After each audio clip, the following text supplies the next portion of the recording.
নমস্কার, কেমন আছেন সবাই? আমার চ্যানেলে আরেকটি ভিডিওতে আপনাদের সকলকে স্বাগত জানাই। আজকে আবার একটা নতুন রেসিপি নিয়ে চলে এসেছি। আমার আজকের রেসিপি দই পটল। তাহলে দেরি না করে রেসিপিটা শুরু করা যাক। এখানে আমি 10টার মতন পটল এরকম খুব ভালো করে ধুয়ে খোসা ছাড়িয়ে দুপাশটা এরকম করে কেটে নিয়েছি। খোসাটা পুরোপুরি ফেলে দিইনি, অল্প অল্প রেখেছি। দুপাশটা এরকম কেটে নেওয়ার জন্য এটায় মশলা খুব ভালোভাবে ঢুকে যাবে। এবার কড়াইতে আমি সর্ষের তেল গরম করে নিচ্ছি। এবার পটলগুলোকে আমি খুব ভালো করে ভেজে নেব। পটলগুলো দিয়ে দিলাম। এবার এর মধ্যে দিয়ে দিচ্ছি পরিমাণ মতন হলুদ আর নুন। পরিমাণ মতন নুন হলুদ দিয়ে আমি পটলগুলোকে ভেজে নেব।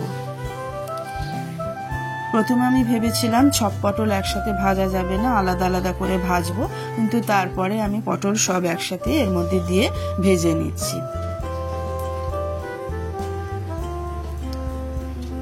পটলগুলো এপিট ওপিট করে লাল লাল করে ভেজে নিতে হবে। ভাজার সময় যেন 80% সিদ্ধ হয়ে যায়, আর বাকিটা রান্নার সময় হয়ে যাবে।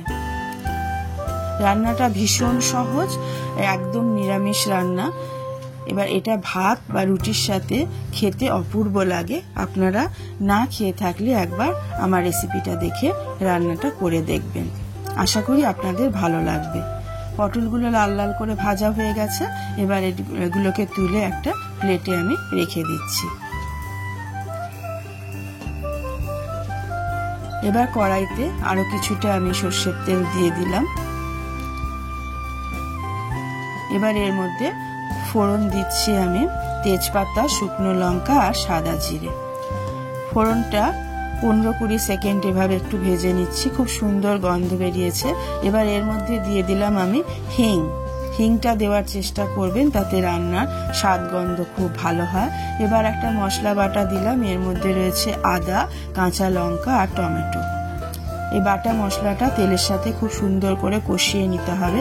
মশলা যত কষানো হবে রান্নার স্বাদ তত ভালো হবে। এবার আমি একটা বাটিতে 100 গ্রাম টক দই নিয়েছি। তার মধ্যে নিয়ে নিচ্ছি কিছু গুঁড়ো মশলা, হলুদ গুঁড়ো, জিরে গুঁড়ো, ধনে গুঁড়ো আর কাশ্মীরি লঙ্কার গুঁড়ো। এবার এই গুঁড়ো মশলাগুলো আমি খুব ভালো করে দইয়ের সাথে মিশিয়ে নিচ্ছি। এভাবে দইয়ের মধ্যে মশলাগুলো মিশিয়ে নেওয়ার জন্য আমার দইটা ফেটে যাবে না। এবার আমি দইটা তেলের মধ্যে দিয়ে দিলাম।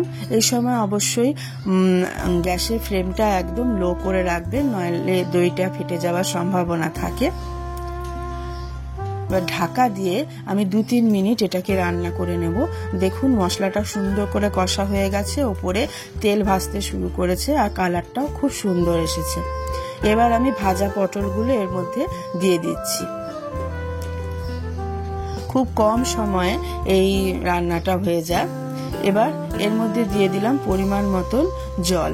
এটা খুব বেশি ঝোল হবে না, একটু গ্রেভি হবে, মানে গা মাখা টাইপের। এবার এর মধ্যে দিয়ে দিলাম পরিমাণ মতন নুন।